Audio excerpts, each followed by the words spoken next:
She's the latest model 747. The Dash 8. Hurtling down the runway for a takeoff. Suddenly, the pilot has to slam on the brakes. Screeching to a halt, they glow red hot. Firefighters scramble, but do nothing. This isn't a disaster in the making, but one of the many tests the latest model 747 will face. If she bursts into flames, she fails. For almost 40 years, the Jumbo was the undisputed queen of the skies. Recently, she's lost that crown to the bigger Airbus A380. And the team at Boeing want it back. They're going to completely redesign this iconic plane in the world's largest building, the Boeing Mega Factory.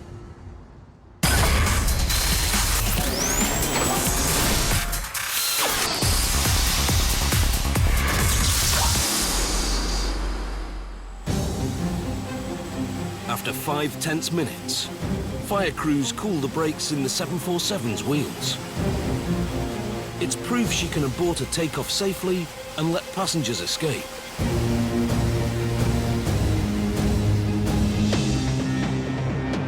Boeing hopes this will be her only aborted takeoff. The 747-8 is the latest and most technologically advanced version of the company's flagship. She'll be the world's longest airliner, and more importantly, the greenest in her class. Like every Jumbo that graces the skies, she'll be born at Everett, Washington, just north of Seattle. Boeing's Mega Factory is the largest building on the planet. Its doors hold the Guinness World Record for the largest mural. How big? You could fit all of Disneyland inside it and still have room for parking.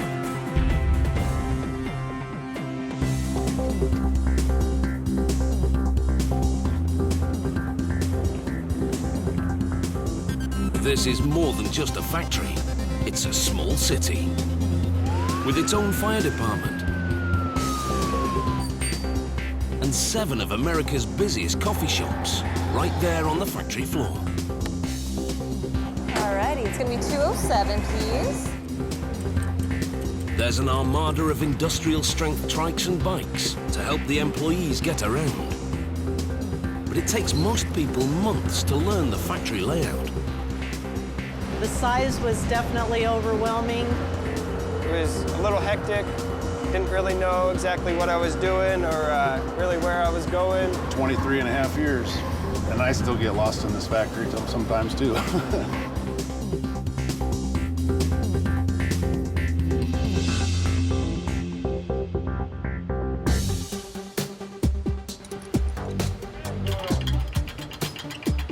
This cavernous building is so large, clouds have been known to form near the 11-story high ceiling. It's a bewildering jumble of aircraft parts in all shapes and sizes. But there is method beneath the madness.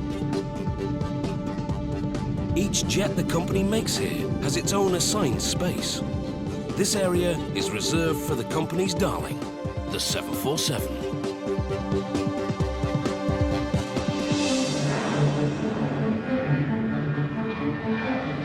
The first plane ever built here was a 747, the original jumbo jet.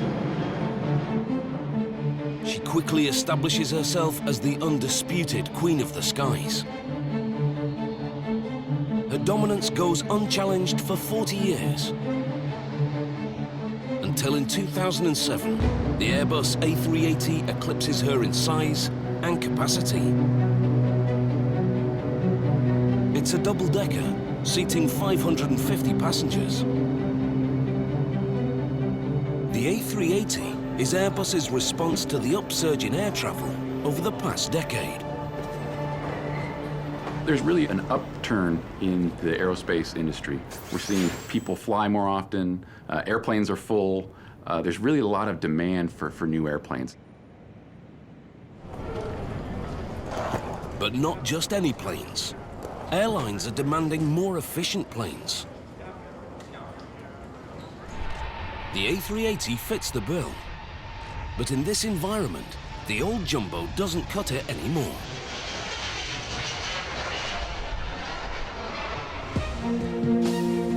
With soaring fuel costs and concern for the environment, she's become expensive and dirty to fly.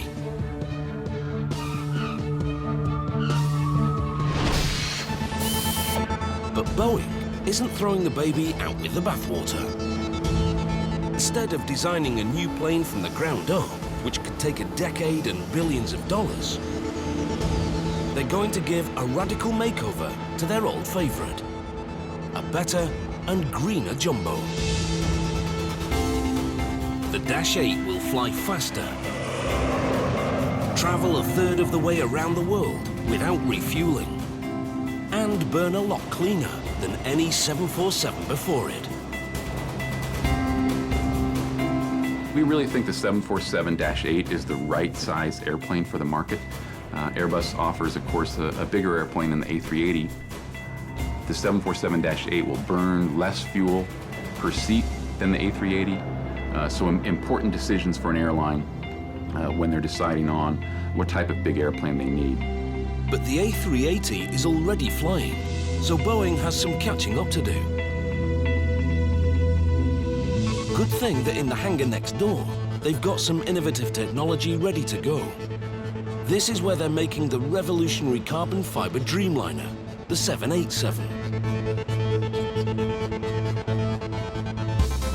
She'll lend the 747 her innovative wing design and brand new fuel-efficient engines.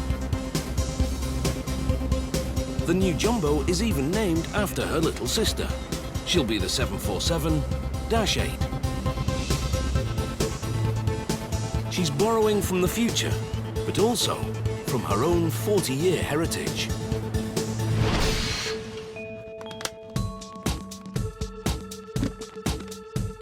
The 747 story starts in the mid-1960s. The invention of jet aircraft has created an upsurge in air travel.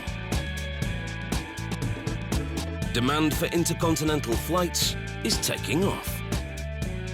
And one carrier leads the way, Pan Am. By 1965, Pan Am is desperate for bigger and longer-range jets. Its president, Juan Trippe, meets with Boeing's president, William Allen. He asks him to build an aircraft with a range of 5,000 kilometers that'll seat 350 people, twice as many people as any plane before. It's an unprecedented task for Chief Engineer Joe Sutter, known as the father of the 747. When we had to develop an airplane for 350 passengers instead of 100, how do you do it? And the first thought was to put one airplane on top of another. 40 years before the A380, Joe considers a double-decker. When my engineers got to work on it and we looked at the troubles with a double-decker, you could list a dozen of them, and that's where they conceived the idea of a wide airplane with two aisles. Legend has it, Pan Am's Juan Trippe tells Boeing, if you build it, I'll buy it. He signs up for 25 jumbos, worth a total of $3.7 billion in today's money. Boeing accepts the challenge. Small problem. They don't have a factory large enough to make a 747. So in 1966, Boeing begins construction of the biggest mega factory the world has ever seen. Workers start building the original 747 even as the walls of the factory go up around them. They become known as the Incredibles. The emblem of that was this forester, Paul Bunyan, where I walked around with an axe chopping trees down. Frankly, my engineers didn't go for that hoopla. They had a job to do, they knew what the job was doing, and they just did it. But incredible they are. They build the first ever 747 from scratch in just 28 months. She rolls out of Boeing's mega factory on September the 30th, 1968.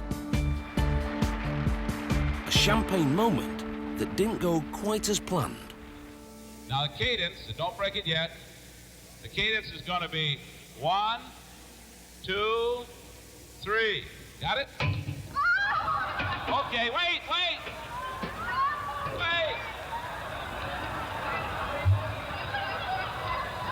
All right. We'll do it again. 1, 2,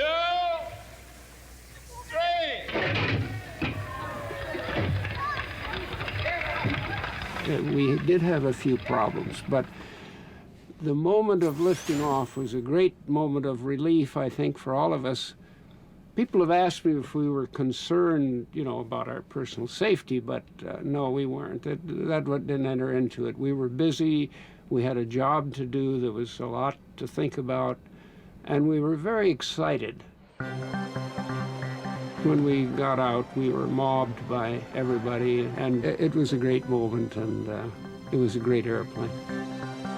But the 747 is only meant to be a stopgap.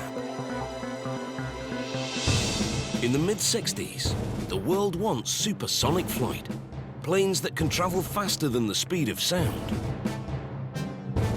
Boeing reckons it will only ever sell 50 passenger 747s. It believes the real future for the jet set is its supersonic swing wing, which will go head-to-head with the European Concorde. But the supersonic dream proves an economic dead end. It's a gas guzzler. Boeing never gets beyond this full-scale mock-up. Instead, it's the 747 with more fuel-efficient engines that goes from stopgap to ruler of the skies. Since 1968, Boeing's built over 1,400 jumbos. Together, they've flown the equivalent of 101,000 trips to the moon and back.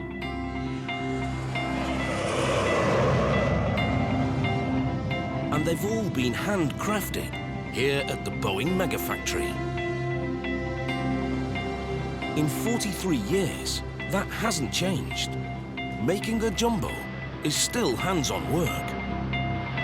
There is not a robot in sight. Okay, I got a little tension. All right, we're in the hole. In our assembly line process, it's really important to get the cadence going, or sometimes we call it the drum beat. It's all about cycling, and that is having our mechanics be able to work on a job and then cycle back to the next airplane and keep the rhythm going. But nothing is actually made here. Everett is simply a massive assembly hub. Parts from all corners of the globe converge on Everett. Aircraft seats from Germany, wing elements from China, flaps from Australia. The new 747-8 alone needs more than 6 million parts. And critically, they all need to be here just in time. Just-in-time manufacturing is a proven method that saves Boeing money by not having to purchase and store parts too far in advance. But it's risky. Timing is everything. Yes, we do have part shortages. The key to our success in being able to keep manufacturing building is to make sure that parts that will actually stop the production system never become short. One of the biggest components you don't want hanging around is a $20 million engine. The engines are an expensive commodity, and so we're managing our money from a standpoint of WIP and inventory costs. So engines are usually put on in all of our models about a day or two before they roll out of the factory, and they come to us just in time. It's hard to misplace a 747 engine, but Boeing needs to keep track of over 6 million parts. Not all as obvious as a 7-ton engine. Yes, sir. How we doing today? Good. I'm gonna need a dipstick and probably a gun barrel drill over there. Every part is electronically tagged, giving Boeing an instant assessment of what's gone where. There you go. Anything Excellent. else? Excellent. That'll do it. There you go. Thank you. Thank you. Making a 747-8 starts with the most important part of all, the wing. The wing assembly area takes up a quarter of the jumbo's factory space. The new wings of the 747 are the largest Boeing has ever built. Each one is big enough to fit 4 3-bedroomed houses on top. The wing design is crucial to making the new 747 more efficient and therefore greener. The 747 for the first 40 years had a 1960s technology airfoil. And the latest modern design airfoils that have been used on the 787 have a different shape of airfoil, which improves the lift to drag ratio, which improves the fuel burn on the airplane. The assembly starts with the wing on its edge to allow easy access. The wing skeleton is made of 3 spars which run along the length, joined by 55 ribs. This shape provides great structural integrity, which will be needed. The wings support the full weight of the plane in flight, the stresses of turbulence. Plus, each wing will carry up to 58 tons of fuel. The aluminium skin of the wing is attached to the frame with thousands of fasteners. Every one of them is vital. Mistakes here could cost lives. So each and every fastener is double-checked. We're fastening up the panel to the spars and torquing it with this nut setter. And then once we're done fastening it, we go through again to make sure it's all torqued down. As the wing nears completion, it starts to take on its unique shape. It's the shape of the wing that will lift a 440,000 kilo jumbo into the air. As wings move through the air, they create an area of low pressure above and high pressure below, which creates lift. Whenever the airplane is in flight, of course there's air flowing around the wing, and the net pressure, if you will, on the wing is one in an upward direction. There's just one problem. When these airflows meet at the wing tips, air from below the wing moves around to the top.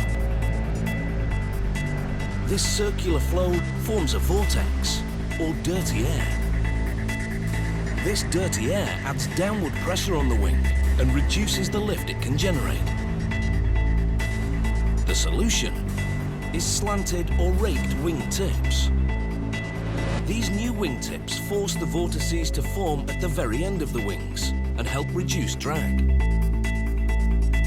The new design also creates new challenges. Test flights reveal a small vibration in the wings known as flutter.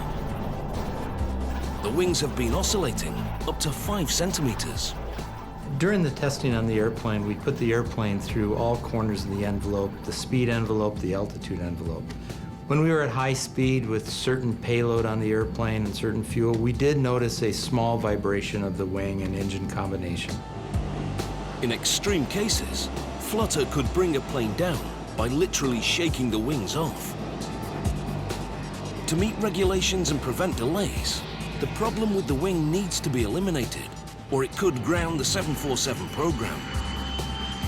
And not for the first time.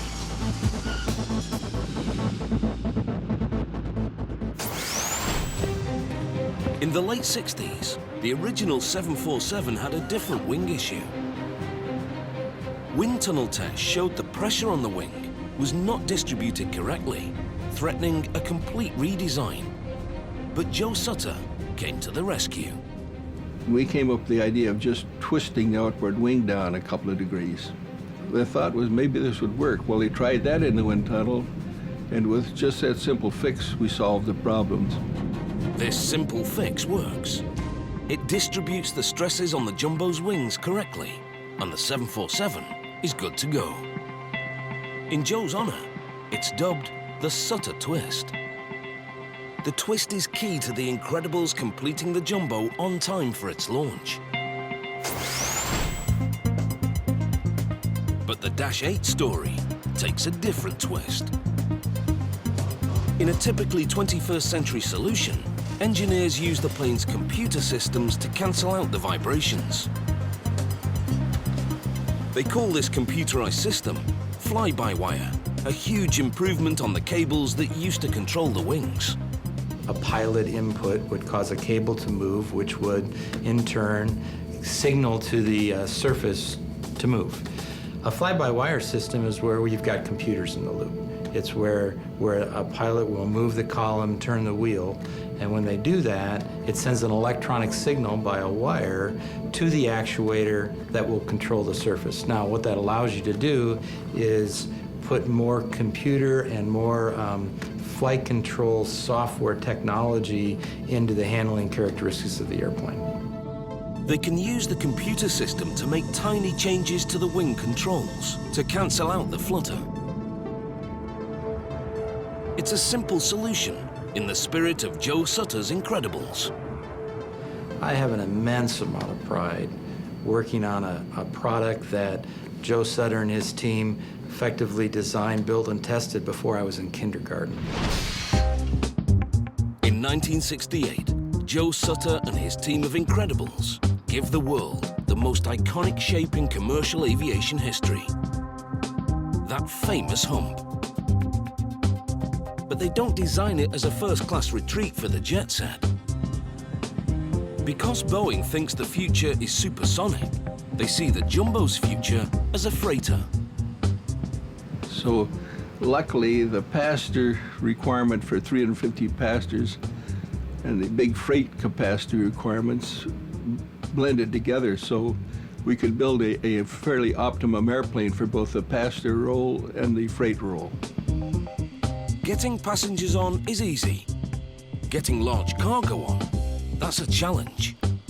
We looked at a lot of different schemes, and one concept was to put a nose door on the airplane, or some way of loading freight from the nose. In a radical design move, cargo will enter through the nose. This places the flight deck above and out of the way. And so that famous hump is born. Pan Am President Juan Trippe immediately sees the potential. Juan Trippe turned around and looked at this area and says, "What's this used for?" And his chief engineer said, "Well, it'd be a good crew rest area." And Juan Trippe looked at the engineer and says, "This will be reserved for passengers." And that's how this upper deck that we now fly on came into being. On the new passenger 747, that iconic hump has expanded to the length of an entire 737. Back at the factory, work is progressing on the fuselage. It's built in several sections: rear, middle, and the front, with that famous hump. Each section is assembled panel by panel. All the body panels are coated with a green protective vinyl to prevent damage during construction. Only the nose is made as one piece. The lower part of the main body is built upside down for easier workflow. Then it's rotated 180 degrees in a special turn fixture so they can put on the roof.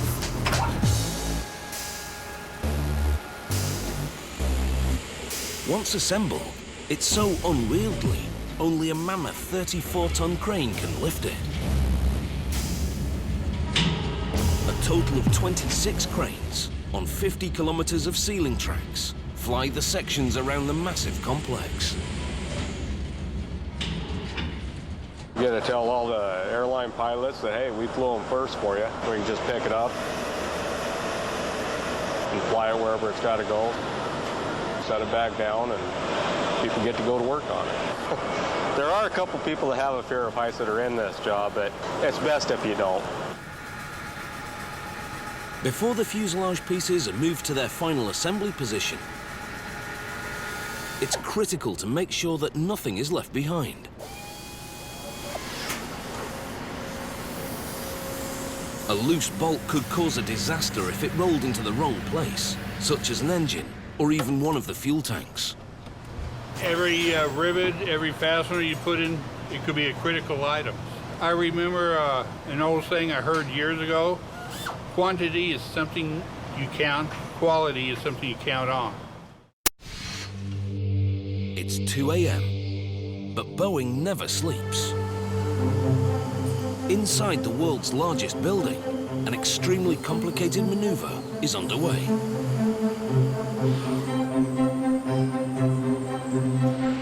So far, the Dash 8 team has built her wings and her fuselage.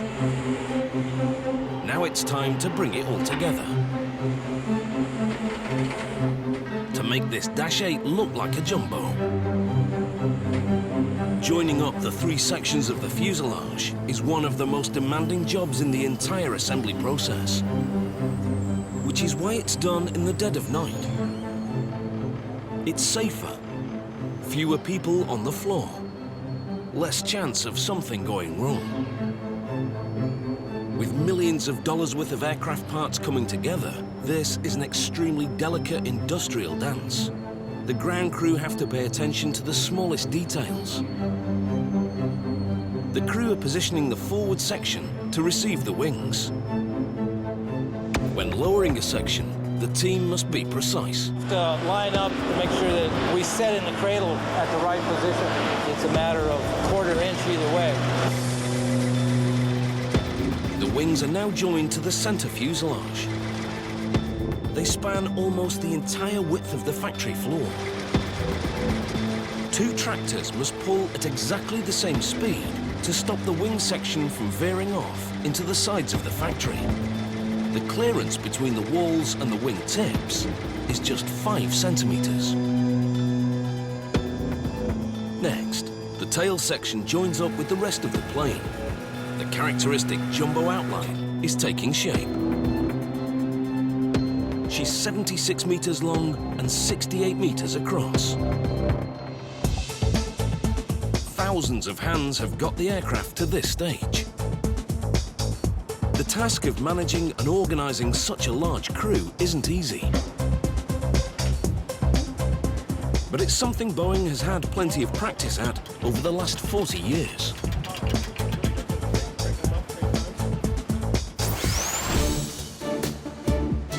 During the early years, Boeing faced a financial meltdown. It came close to bankruptcy. There were layoffs and pressure to halt development. Running the 747 program was a real challenge. We were working very hard to get all of the drawings out at that time, so the engineering department was peaking out at about 4,500 people. I was asked to make a big cut in that. We needed 800 more engineers. I think maybe I'm going to lose my job today, but I'm going to tell them the way I see it. I figured that was when I did the best job I could have for Boeing. If I had reduced the engineering force, the whole program could have tumbled. The latest jumbo jet program also has the potential to tumble. In 2008, Boeing's machinists go on strike for 2 months, throwing an already tight schedule into disarray. Each day lost costs Boeing $100 million. Added to the wing engineering issues, Boeing is forced to delay delivery by 2 years. Some buyers cancel their orders. But Boeing's immediate concern is to finish this one. It's time to give her some power. Time for the new engines. 4 revolutionary ones. The old 747 engines consume over 12,000 litres of fuel per hour. With oil prices at an all-time high, airlines are seeking any way to minimise fuel consumption. Finding a more efficient engine is critical to the Dash 8's success. General Electric is at the forefront of jet engine design. These brand new engines are the most efficient they have ever made. Boeing challenged GE to adapt them for the new 747. But they don't come cheap. With a list price of $20 million each, these engines are the new jumbo's single most expensive component. But they are worth every cent. Composite materials used in the fan blades and casing trim 180 kilograms from each engine. Multiply that by 4, and it equals almost 10 extra passengers. And with fewer fan blades and lower turning speeds, these are the quietest engines GE has ever made. They can push through more air with less work. And that means burning less fuel. So how do they do that?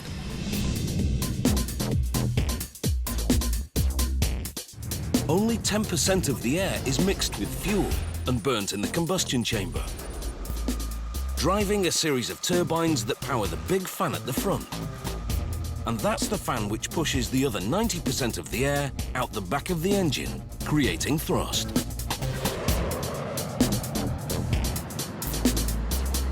Despite burning less fuel, 4 of them can propel a fully laden 747-8 at over 1,000 kilometers per hour.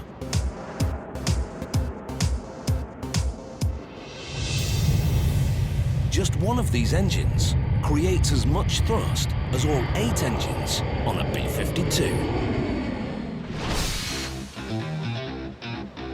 Back at the factory, it's time to hang the engines. Massive concrete blocks hang on the wings where the engines will go. Without them, the aeroplane would tip back on its tail.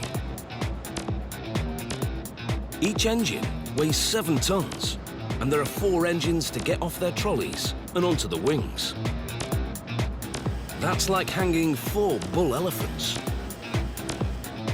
It's a job to do slowly and carefully. Let me put a little tension on it and test it.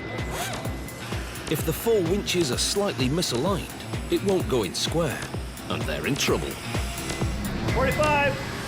Got your wheels where you want them? Our team's a pretty tight unit. We work together fairly well. We all have our positions on the plane that we like. 0.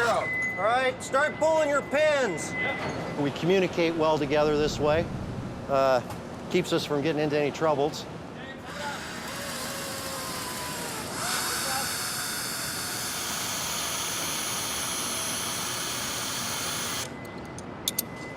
Harness up for safety. For safety. We're about 12 inches away. We're going to pull the bolts from the front fitting. There's a pin up front that lines up the forward mount. So we lube that up with anti-seize. We'll come up another 6 inches, make sure everything is clear. Then we'll come up the last 6 inches and then put all 4 bolts in. Very close tolerance, within a thousandth of an inch. Come on up.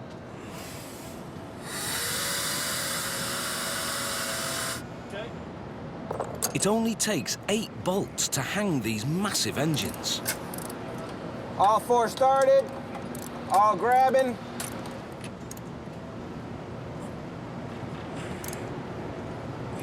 Here you go, 50%? Not yet. I'm still getting these down, Axel. Okay. The torque on those bolts are 625 foot-pounds on the rear, 375 foot-pounds on the front. The fronts are designed to shear off.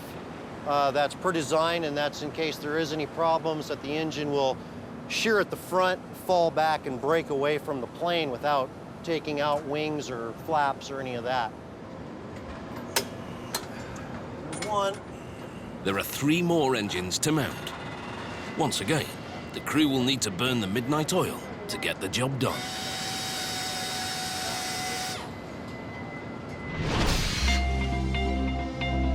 After weeks of painstaking work, it's almost time to switch the beast on. But first, there's more painstaking work. Every circuit needs to be checked, one by one. This plane uses a lot of electricity, enough to power over 50 households. 214 kilometers of wiring runs through the aircraft. It all converges in the electronics bay. It's the plane's nervous system.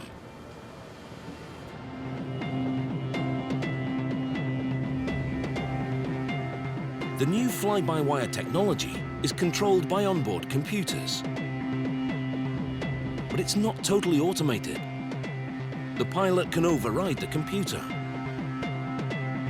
And there are multiple layers of backup if something should go wrong. If I were to lower the flaps, it takes hydraulic systems to do that. But if for some reason the hydraulics were unavailable, we could use the air or pneumatic air pressure to lower the flaps. If that was unavailable, we could use electricity to lower the flaps. So there's multiple layers of redundancy. Technicians use a special computer to send a test signal to every single circuit. Chicken Rigger 10495. On. Okay, Kilo 2. Bravo 24 and Bravo 21. Off.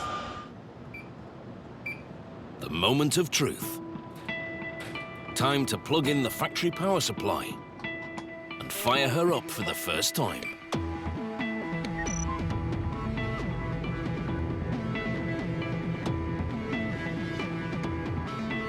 Power on is a key moment in completing a Dash 8. With engines in place, this jumbo is almost ready to take to the skies. But first, she needs an interior. Like the GENX engines and wings, her new interior is borrowed from her little sister, the Dreamliner. There's new colors, more space, and mood lighting. Boeing customers have their own idea of interior design. Each wants their jumbo painted in their colors, inside and out.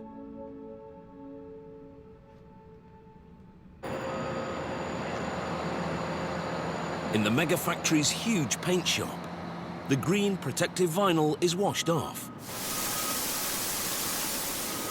A base layer is sprayed on by hand, followed by several coats of color, depending on the customer's livery.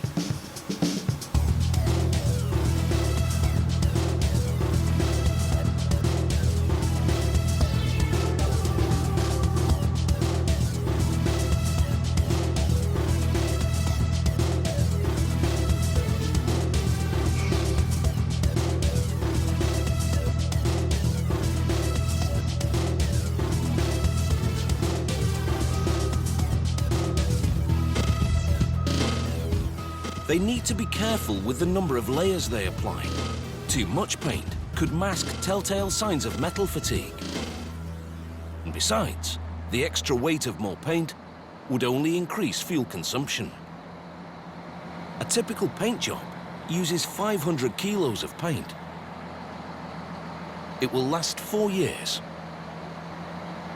This one is painted in Boeing's own colors because it's time to put her through her paces. She must undergo a series of grueling test flights before delivery. Test pilots push the plane to extremes that will never be endured by its passengers, unless they work for Boeing. Just putting away the hand luggage won't be enough for this flight. These Boeing engineers have to tie everything down, from their lunch to their laptop. You don't have it clamp down, things fly in the air. And it'll literally go straight up to the ceiling, and it can come down and hit you on the head. The flight load survey is one of the most grueling tests for the plane, and for those on board. A strong stomach comes in handy.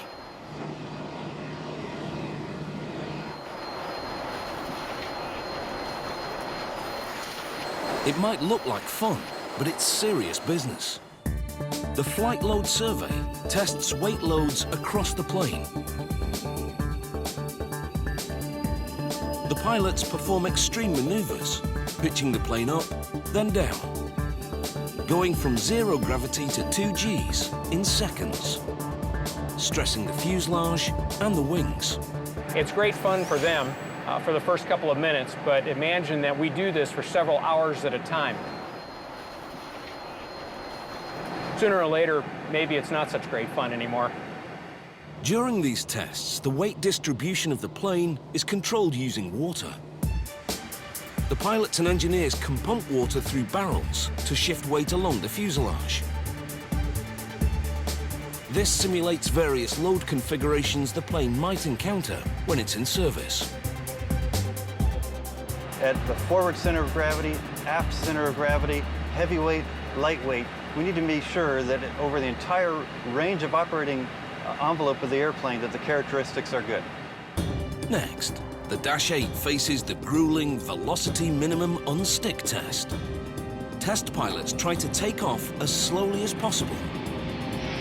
This forces the tail to scrape the runway.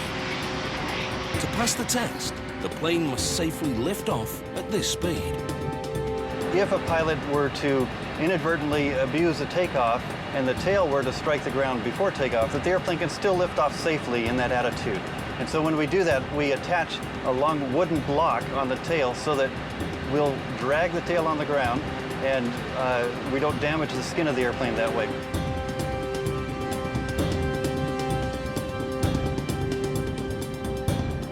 Next, they put this new jet through the flutter test. Flutter is the aviation word for vibration. This test pushes fly-by-wire control to the limit. It's all high speed, generally above the ordinary envelope that we let airline pilots operate the aircraft at. And we vibrate each of the axes of the airplane by quite literally kicking the controls one at a time to watch how the controls react and make sure that the airplane, in fact, damps the vibration out to a quiet and smooth ending in a very quick fashion. Now it's time to slam on the brakes in midair and see what happens. Airline pilots typically are trained how to recover from an approach to a stall, but rarely, if ever, actually see an aircraft in a stalled state. We see it all the time. We've done hundreds and hundreds of stalls on just this model of airplane, and they're really quite benign.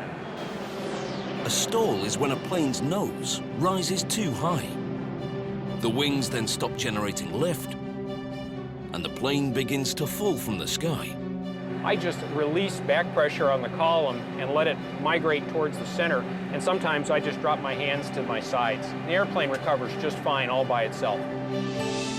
Thousands of workers have put together 6 million parts to form this one aircraft.